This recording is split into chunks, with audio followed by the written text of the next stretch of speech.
bahay dun sa kabilang bayan. So ngayon may emerald ako dyan at napapansin nyo may hindi ako survivor ngayon kasi ayoko mag-survivor. Yun lang.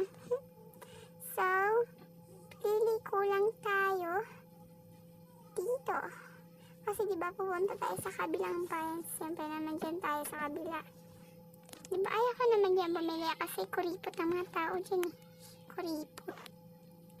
So napansin ko, dito pala ako sa... So, napaisipan ko dalawin natin ang aking puso na patay sa kanya.